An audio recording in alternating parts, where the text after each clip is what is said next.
Hey guys, and welcome back to another episode of Federico Talks Watches. Today, I'm doing something a little bit different. Microbrands. Are they catching up to some entry-level Swiss luxury brands? I think they are, though they're far from perfect.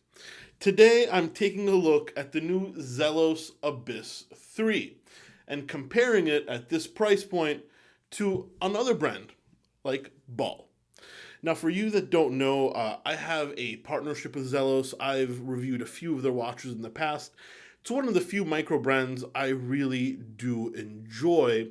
And they email me from time to time. They want me to check out their watches. They want them to give me their honest opinion.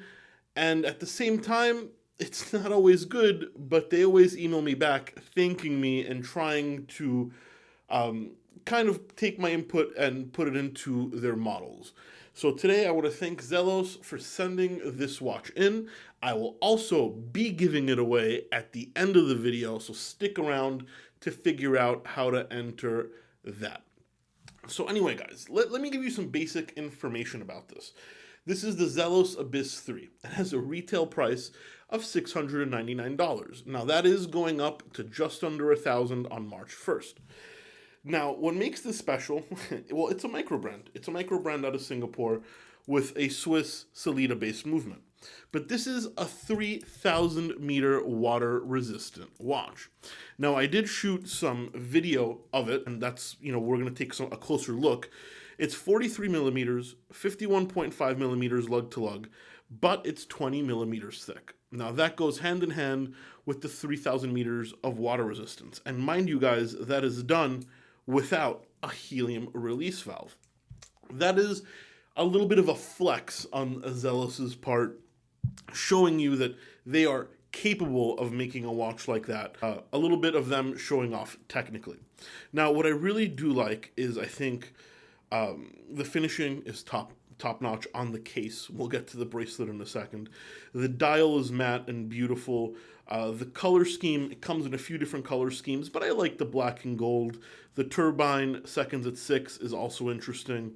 They also show detail in the case back, which I like quite a bit. It uses Super Luminova, Sellita SW200, which, by the way, on my time grapher is running plus 3 seconds a day, so it's fantastic. And there's more attention to detail. Like, look at this clasp. This isn't a generic micro brand clasp. They etched the Zelos logo on the buckle here, which is not something you see quite a bit. I think that's what makes Zelos special, is for the price point, you get the attention to detail. I also like the fact that they didn't stamp it Swiss made, even though I'm sure with the rules of Swiss made, they may be able to sway their balance sheet to qualify for that, but they didn't. Guys, this, for example, if you take a Ball watch, which I actually don't have here, but I've handled quite a few, I can tell you this. The movements are very similar. The attention to detail is very similar. Yes, Ball uses tritium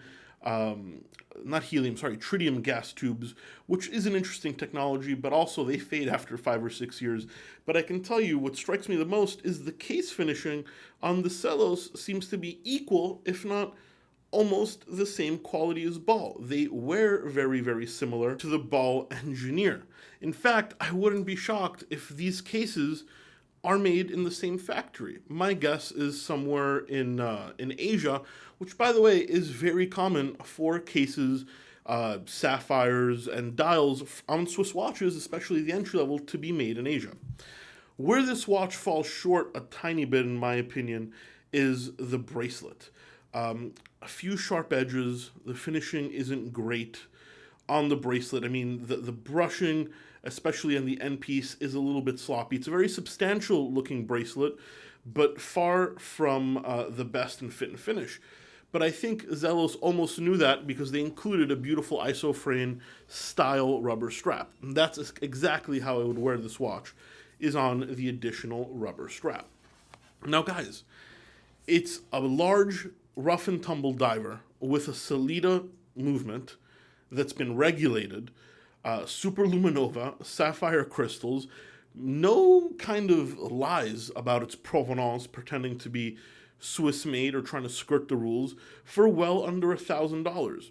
Now, yeah, I'm not saying Ball is a bad watch. I sell them quite often at delraywatch.com.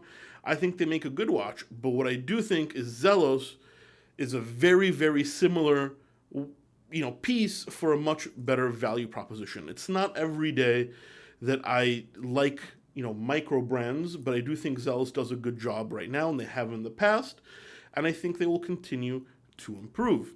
Now, guys, if you do want a chance to win this watch, click the link in the description below. Sign up. I will announce the winner on March 1st. I do not get a kickback from the giveaway. I don't get a kickback if you buy the watch. This is just my humble opinion. I think it's an interesting piece, absolutely great value for money, but once again, not perfect. Guys, let me know what you think in the comment section below, and please don't forget to give this video a thumbs up if you enjoyed it. It really does help, and don't forget to subscribe. Thank you so much, and I'll catch you in the next one.